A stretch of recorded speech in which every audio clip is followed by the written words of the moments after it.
Stock market course for beginners, इस course के चौथे लेक्चर में आपका स्वागत है। तो लास्ट लेक्चर में हमने देखा था कि विवेक और योगेश की कंपनी जनरल कंसल्टेंसी को फंडिंग की जरूरत थी और उनके सामने banks, stock market, angel investor और वेंचर कैपिटल ये कुछ ऑप्शंस थे। तो सबसे पहला और सबसे आसान तरीका उन्हें बैंक का लगा, इसीलिए वो बैंक के पास चले गए।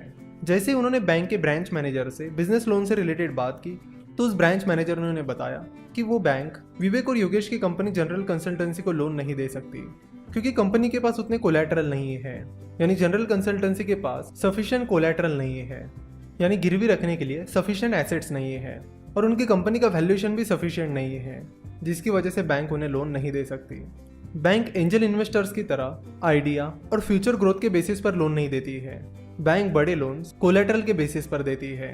तो बैंक का ऑप्शन विवेक और योगेश के लिए लगभग बंद ही हो गया। कुछ टाइम पहले गवर्नमेंट ने मुद्रा स्कीम लॉन्च की थी। तो मुद्रा लोन के तहत छोटे बिजनेसेस को 10 लाख रुपए तक का लोन बिना कोलैटरल के मिल जाता है, यानी बिना कुछ गिरवी रखे हुए मिल जाता है। लेकिन विवेक और योगेश के लिए ये अमाउंट सफिशिएंट नहीं थी।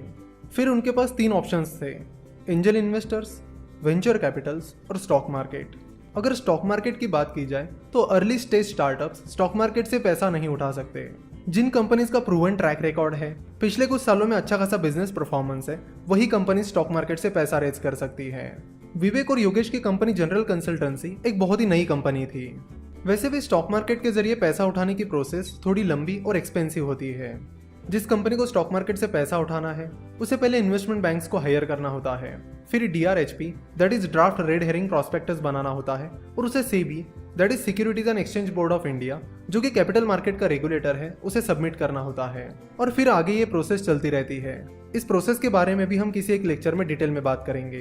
तो इस तरह स्टॉक मार्केट का ऑप्शन भी विवेक और योगेश के हाथ से निकल गया। अब उनके पास 2 ऑप्शन थे, एंजल इन्वेस्टिंग और वेंचर कैपिटल। चलो तो देखते हैं कि ये वेंचर कैपिटल क्या होता है। वेंचर कैपिटल बेसिकली जिन इन्वेस्टर्स को स्टार्टअप्स में इन्वेस्ट करना है उनसे पैसा रेज करता है, यानी जिन इन्वेस्टर्स को स्टार्टअप में इन्वेस्ट करना है वो अपना पैसा वेंचर कैपिटल में इन्वेस्ट करते हैं और फिर वो वेंचर कैपिटल इन्वेस्टर से उठाया हुआ पैसा स्टार्टअप्स में इन्वेस्ट करते हैं। तो एक तरह से वो म्यूचुअल फंड की तरह ही काम करते हैं। पर म्यूचुअल फंड और वेंचर कैपिटल में मेन डिफरेंसेस ये है कि म्यूचुअल फंड बहुत सारे लोगों से पैसा इकट्ठा करते हैं, वही वेंचर कैपिटल गिने चुने हाई नेटवर्थ इन्वेस्टर से ही पैसा उठाते हैं। दूसरा मेन डिफरेंस ये है कि म्यूचुअल फंड में इन्वेस्टर 500 या 1000 रुपए भी इन्वेस्ट कर सकते हैं, लेकिन वेंचर कैपिटल में आप 500-1000 रुपए इन्वेस्ट नहीं कर सकते। वेंचर कैपिटल सिर्फ हाई नेटवर्थ इन्वेस्टर से ही पैसा इकट्ठा करते हैं, यानी उन्हीं इन्वेस्टर से पैसा इकट्ठा करते हैं जिनकी नेटवर्थ बहुत ज्यादा है। और म्यूचुअल फंड और वेंचर कैपिटल का अगला मेन डिफरेंस ये है कि म्यूचुअल फंड डेट मार्केट और स्टॉक मार्केट में इन्वेस्ट करते हैं, वही वेंचर कैपिटल स्टार्टअप्स में इन्वेस्ट करते हैं। तो फिर विवेक और योगेश फंडिंग के लिए वेंचर कैपिटल्स को अप्रोच करने चले गए, लेकिन बहुत सारे वेंचर कैपिटल्स ने उन्हें रिजेक्ट कर दिया। बहुत सारे रिजेक्शंस के बाद उन्हें पता चला कि वेंचर कैपिटल्स बहुत ही अर्ली स्टेज स्टार्टअप्स में रेयरली इन्वेस्ट करते हैं। वो मेनली ग्रोथ स्टेज स्टार्टअप्स में इन्वेस्ट करते हैं, यानी उन स्टार्टअप्स में इन्वेस्ट करते हैं जिनका बिजनेस मॉडल सेट है और वो कंपनी अब ग्रोथ ट्रैक पर है। विवेक और योगेश की कंपनी अभी तो बहुत ही स्टार्टिंग फेज में थी, ना तो उनका बिजनेस मॉडल सेट था ना ही वो ग्रोथ ट्रैक पर थे, वो तो बस अपने बहुत ही शुरुआती दौर में थे। तो फिर अगला ऑप्शन उनके पास जो था वो था एंजल इन्वेस्टिंग, यानी एंजल इन्वेस्टर्स को अप्रोच करना। एंजल इन्वेस्टर एक इंडिविजुअल होता है जो स्टार्टअप्स में इन्वेस्ट करता है। Angel investors generally early stage startups में इन्वेस्ट करते हैं, यानी उन स्टार्टअप्स में इन्वेस्ट करते हैं जो बहुत ही शुरुआती दौर में है।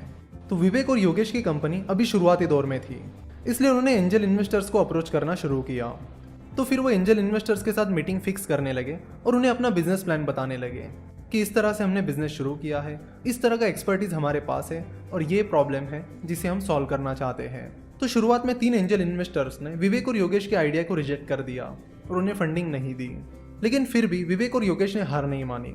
वो और भी एंजल इन्वेस्टर्स को अप्रोच करने लगे और फिर फाइनली एक एंजल इन्वेस्टर को विवेक और योगेश की आइडिया पसंद आ गई और वो उन्हें फंडिंग देने के लिए राजी हो गए।